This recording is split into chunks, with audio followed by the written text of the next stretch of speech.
Now, Labor's Senate leader Penny Wong is in Brisbane. She's there in the seat of Brisbane, that very tight marginal inner city seat, with Labor candidate Pat O'Neill. And they're talking about arts policy, particularly in that local area. We might take you live now to Penny Wong in Brisbane. That is in need of greater support and greater government funding and resources. So today I'm also announcing $500,000 to spur.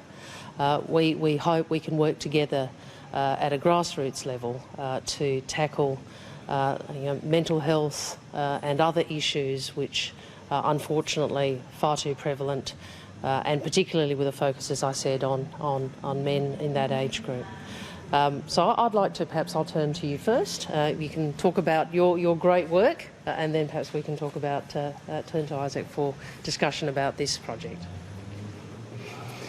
Thank you so much, Pat O'Neill and Penny Wong. To be honest with you, I'm actually a little disappointed that we're here today. In fact, I'm disappointed that we have to be here due to the fact that today in Australia, 6 Aussie men will suicide. Another 6 Aussie men will suicide tomorrow, another 6 the day after that, and every single day this year. We live in a country where too many men reach a point in their lives where they believe it's a better option for them to take their own lives than it is to talk about how they're feeling. We live in a country where 80% of all suicides are men, and as Senator Wong mentioned, the large portion of deaths for men aged between the ages of 14 and 44 is suicide. And the seat in which Pat, Isaac and myself reside has seen one of the biggest increases of suicide over the last 4 years. But that's why Spur Projects exists. We exist to make it an easier option for men to take positive action than to suicide. We know that by giving men the language, the skills and the resources that they need at a time in their life when they're feeling healthy and well, that when those tough times do come along, and they will come for each and every single one of us, that they feel empowered to take action and to talk about how they're feeling. So we are incredibly grateful to Pat O'Neill and to Penny Wong for supporting us. We are incredibly grateful that they appreciate the challenge that suicide presents for this country, not only economically, but more importantly, socially. And we are incredibly grateful that they share our vision of creating an Australia with 0 suicides. So thank you. Yeah. Would you like to talk about the space? Please, I'd love to. Thank you very much to Pat O'Neill and to Penny Wong for inviting me here today. I kind of wanted to just talk very briefly about Little Tokyo 2. We're very excited to announce a space like this and the potential of opening a space like this here in Brisbane, a space that is dedicated to the creative industries, the entrepreneurial industries and small business. At Little Tokyo 2, we appreciate and value any efforts made by government that are in support of these industries.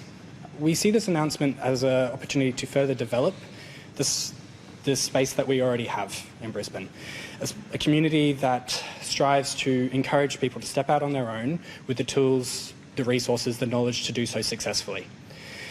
Through diversity in our venues, through our members, through our small businesses that make up Little Tokyo 2, we're hoping to create a unique ecosystem here in Brisbane that is supportive, that is encouraging small business owners, grassroots business, family businesses to step out and to actually go at it on their own. We're very grateful to Pat O'Neill for having enough faith in Little Tokyo 2 and in our vision to pretty much task us with this project, and we look forward to it with great anticipation.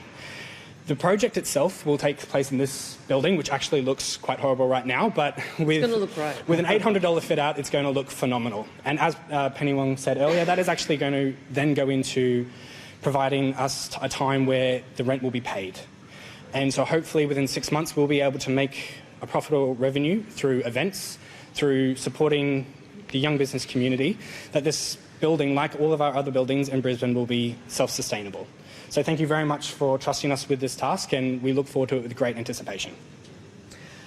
Thanks very much for that. So a couple of very important grassroots announcements, championed, as I said, by Pat, who really has such a strong grasp of the importance of government working with community, working with organisations like the 2 you've seen today, and making a difference to people's lives, making a difference to people in trouble, but also making a difference to bringing people together so that we can have greater focus on our creative industries and more collaboration. Happy to take questions.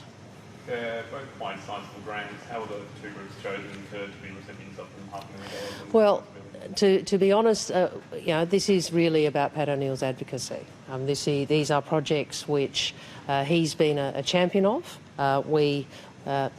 The Labor Party says to our candidates like Pat, you show us the things that will work in your community, you work with your community, and we're prepared to look at making these sorts of commitments where we can see that there's real benefit.